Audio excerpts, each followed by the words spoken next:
Demon Hunters 6 Feud, written by Avril Sabine. Dedication. For my youngest, who tells me he's my #1 fan. But not to be worried about that. Book description.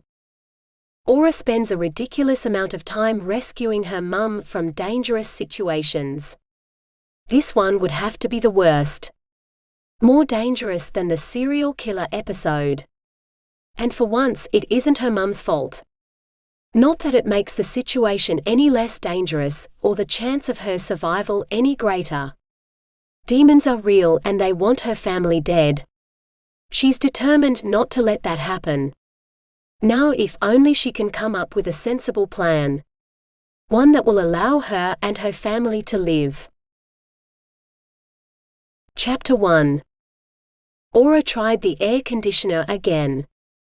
Only hot air poured from the vents, competing with the warm air already flowing into the car from the open windows. She glared at her mum. If you had pulled into the mechanics at the last town instead of telling me bubble it, we might not be melting right now. Hazel smiled serenely. It was trying to rain.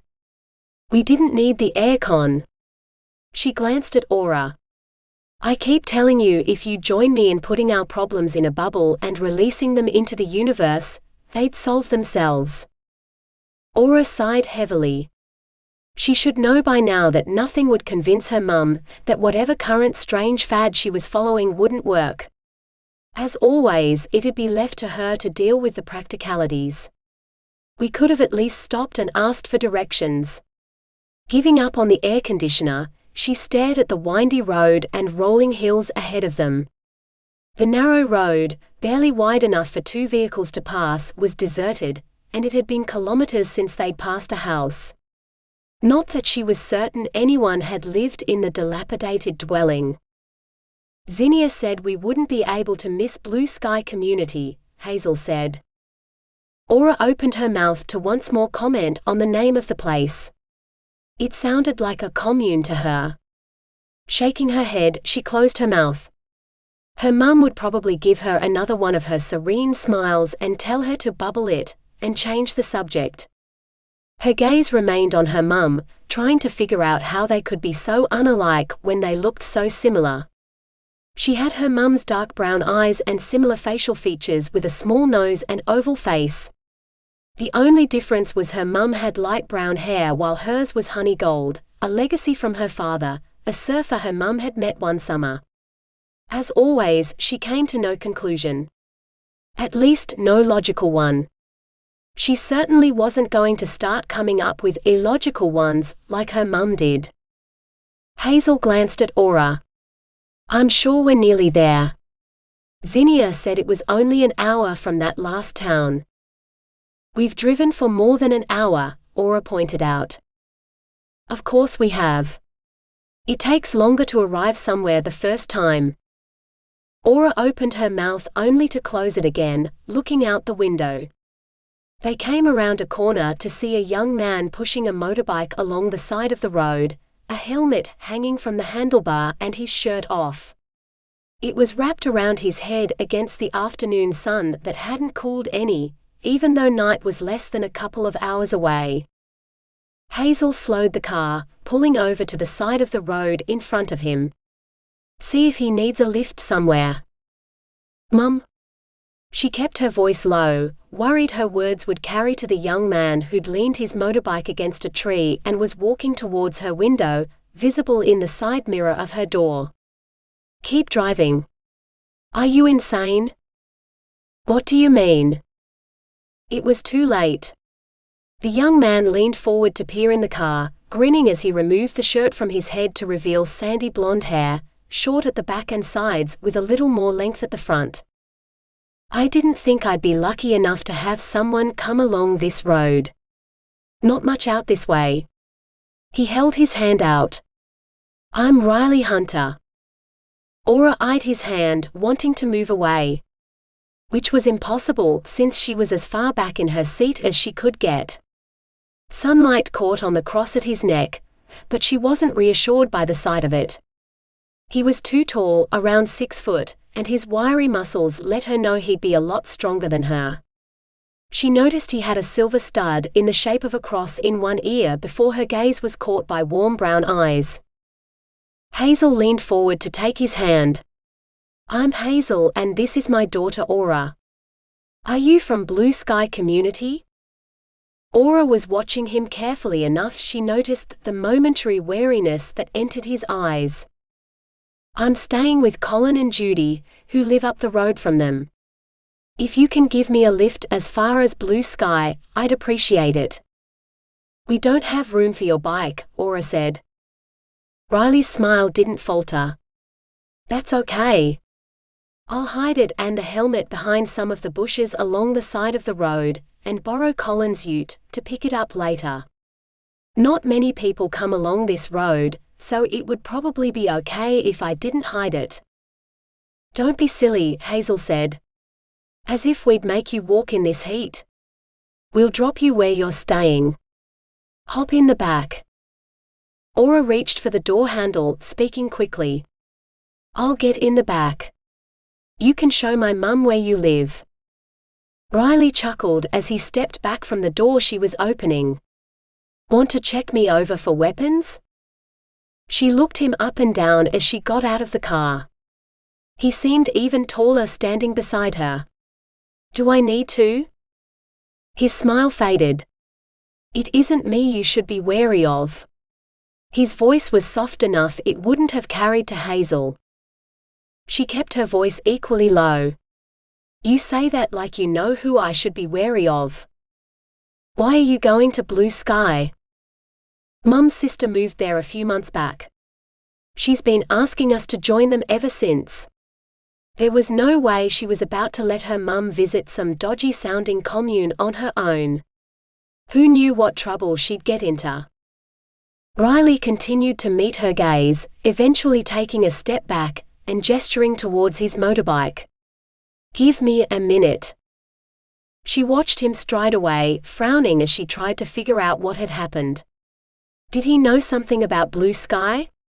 She remained by the back door, watching as he slung his shirt over a shoulder and wheeled the motorbike further away from the edge of the road, hiding it behind some of the bushes.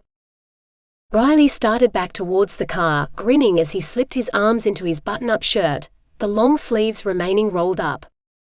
He nodded towards the front seat. "Still want me to sit in the front?"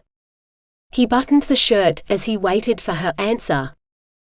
Her attention was caught by a tattoo that wrapped around his left wrist more than twice, a narrow black line with a hint of red in it that started at his pulse point. "What does that mean?" She gestured to it. Riley rolled down his sleeves. "Depends on who you ask." "I thought I asked you." Riley glanced skywards. "Should make a move before night comes." She opened her mouth to ask him another question, closing it, question unasked. She might as well have been trying to get her mum to focus on a topic, with how much luck she was having getting information out of him. "You can sit in the front." She waited until he was in the car before she got in the back, keeping an eye on him.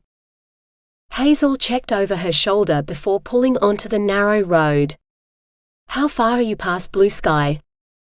"A few kilometers," Riley said. "I thought you said just up the road." Riley turned in his seat to meet Aura's gaze. "It is. By rural standards." He grinned. "Colin and Judy are neighbors. Their property adjoins Blue Sky along one side." "Are they family?" Hazel asked. "Colin and Judy." "No." "Friends?" Hazel glanced at Riley. He shook his head. "I've been helping them." "Oh, you work for them," Hazel said. Riley shrugged. "That's one way of putting it." Aura wanted to demand how he'd put it, but her mum was asking him about the area, and how long he was staying with Colin and Judy. She was tempted to point out to her mum that he tended to avoid actually answering the questions, and that they'd learned pretty much nothing about him. His words came back to her. If he wasn't the one she should be worried about, Then why was he being so secretive while seemingly being open with his casual comments and ready smiles? Riley pointed to a large sign coming up on the right. "That's blue sky." It was a hand-painted sign with uneven lettering on a blue background. Aura turned in her seat to watch it as they drove past. Her expectations for the place plummeted further. Was it too late to convince her aunt to leave immediately? Zinnia was supposedly the sensible one of the two sisters. How had she been conned into moving here? The car jerked to one side and Hazel gasped. Aura grabbed hold of the handle above the door. "What happened?" "Flat tire." Hazel slowed the car and pulled over onto the side of the road. Aura sighed heavily. She should have known. Everything else that could possibly go wrong had. Unbuckling her seatbelt, she opened the door, eyeing the angled area they were parked on. "It keeps getting better," she muttered. Riley got out of the car and walked around to the driver's side. "Do you have a spare?" Hazel joined him. "It's in the boot. Under all our things." Aura leaned back in the seat, closing her eyes.